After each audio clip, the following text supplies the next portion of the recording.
भारत और कनाडा के बीच का विवाद इस वक्त अपने चरम पर है, जिसे लेकर कनाडा खुद चौतरफा घिरा हुआ है क्योंकि जस्टिन ट्रूडो का बयान गले से किसी भी देश के नीचे नहीं उतरा। हालांकि जो उनके मित्र देश रहे वो जरूर साथ देते हुए नजर आए, लेकिन वो इस बात को बखूबी जानते हैं कि हिंदुस्तान आतंक के खिलाफ हमेशा से रहा है और पुरजोर कोशिश हिंदुस्तान की जमीन पर चाहे आंतरिक आतंक हो या बाहरी आतंक हो हमेशा से रहा है। लेकिन इस बीच कनाडा फिर से घिर गया है और अपने ही घर में घिर गया है अपनों से। दरअसल इसके पीछे की वजह क्या है वो आपको यहाँ पर बताते हैं और क्या कुछ इसमें सिलसिलेवार तरीके से देखने को मिला है वो यहाँ पर जान लेना बेहद जरूरी है। सबसे पहले ये वीडियो जो इस वक्त आप यहाँ पर देख रहे हैं, जिसे इस वक्त मैं ऑन करने जा रही हूँ, बहुत गौर से देखिएगा। ये बीते शुक्रवार का है, यानी कि जो शुक्रवार इस वक्त बीत चुका है तब का वीडियो है, जिसके चलते आज यानी कि अगर अभी का अपडेट बताएं तो इसी वीडियो को जब आप देखेंगे और आप समझेंगे कि आखिर क्या कुछ इसमें ऐसा रहा जिसकी वजह से कनाडा के स्पीकर एंथनी रोटा को आखिरकार मंगलवार यानी कि कल इस्तीफा देना पड़ गया।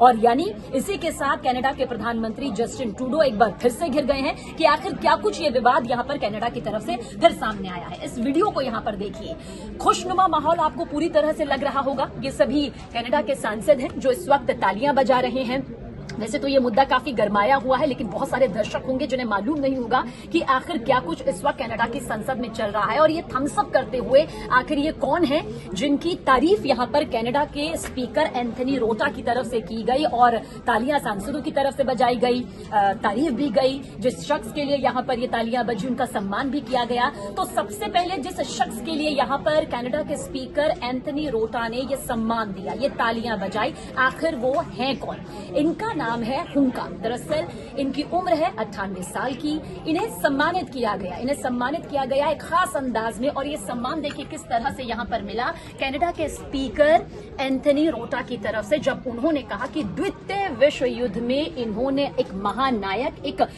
बेहतरीन भूमिका यहाँ पर नायक के तौर पर निभाई है। इन्हें जिन्हें आप देख रहे हैं इनका नाम दरअसल हुंका है। हुंका ऐसे युद्ध नायक है जिन्होंने प्रथम यूक्रेनी डिवीजन की तरफ से लड़ाई लड़ी थी और इसी की तारीफ यहाँ पर रोटा की तरफ से की गई। लेकिन उसके बाद जब सभी सांसदों ने ताली बजा दी, सम्मान यहाँ पर दे दिया गया, फिर उसके बाद मचा बवाल, क्योंकि एक ऐसा सच निकल के सामने आया जो पूरा नहीं था और जो अधूरा था वो यहाँ पर सामने रखा गया, जिसके बाद सभी विपक्षी सांसदों ने पुरजोर विरोध किया और आखिरकार मंगलवार यानी कि कल यहाँ पर इस्तीफा देना पड़ा एंथनी रोटा को।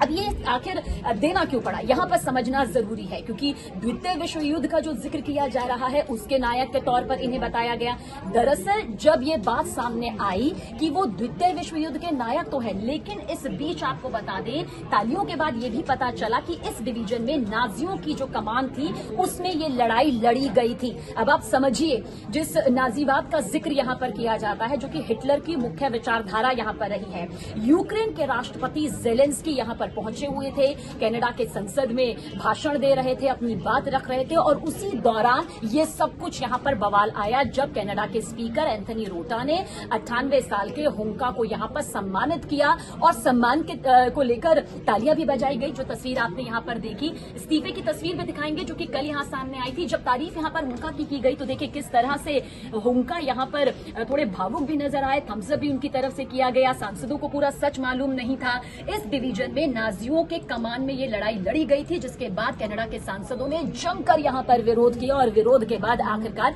कल यहाँ पर इस्तीफा एंथनी रोटा को देना पड़ा। देखिए कनाडा और अगर यूक्रेन के रिश्तों की बात करेंगे तो ये संबंध बहुत घनिष्ठ रहे हैं, मजबूत रहे हैं और इसके पीछे की कई वजह भी रही है, क्योंकि यूक्रेन को पहला पश्चिमी देश था जिसने स्वतंत्रता की मान्यता में अपनी हामी भरी थी। और ये हामी कब भरी गई थी ये भी आपको बता देते हैं। दरअसल 2 दिसंबर 1991 को कनाडा की तरफ से यह हामी भरी गई थी कि यूक्रेन की जो स्वतंत्रता है हम उसे मान्य यहाँ पर करते हैं। आप भी जानते हैं यूक्रेन रूस महायुद्ध थम नहीं रहा है, लगातार बढ़ता जा रहा है। ऐसे में यूक्रेन के राष्ट्रपति जेलेंस्की जानते हैं कि किस तरह से इस युद्ध में टिके रहने के लिए उन्हें शक्तिशाली देशों की जरूरत है। लेकिन क्योंकि कनाडा इस वक्त भारत को लेकर पहले से ही घिरा हुआ है,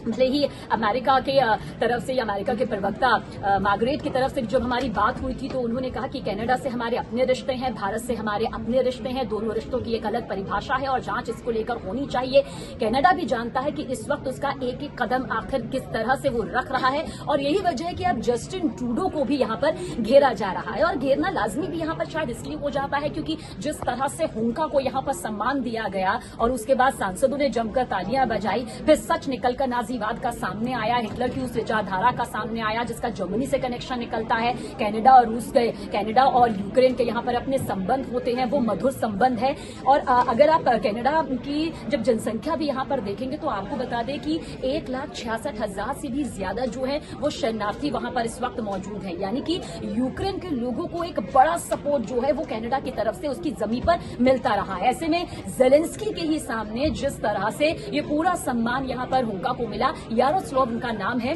हुंका को मिला, उसके बाद ये पूरा बवाल निकलकर सामने आया है। इतना तो यहाँ पर तय है कि इस वक्त कनाडा जो भी अपने बयान दे रहा है, जिस तरह से वो पूरी ये रूपरेखा यहाँ पर रच रहा है, उसे शायद फूंक फूंक कर कदम रखना भी चाहिए क्योंकि जस्टिन ट्रूडो हिंदुस्तान में आते हैं, G20 में उनका भव्य स्वागत भी किया जाता है जिस तरह से भारत ने बाकी अतिथियों का स्वागत किया, लेकिन इस बीच फिर वो जाते हैं अपने देश में और निज्जर हत्याकांड को लेकर भारत को कटघरे में खड़ा करते हैं और उसके बाद बिना सबूत के जिस तरह से भारत पर ये गंभीर आरोप लगाया गया, भारत के शीर्ष राजनयिक को निष्कासित कर दिया गया, उसके बाद वो खुद ही चौतरफा घिर जाते हैं, कटघरे में आ जाते हैं। सवाल ये उनसे पूछे जाते हैं कि आखिर उनकी जो इंटेलिजेंस एजेंसियां हैं, खुफिया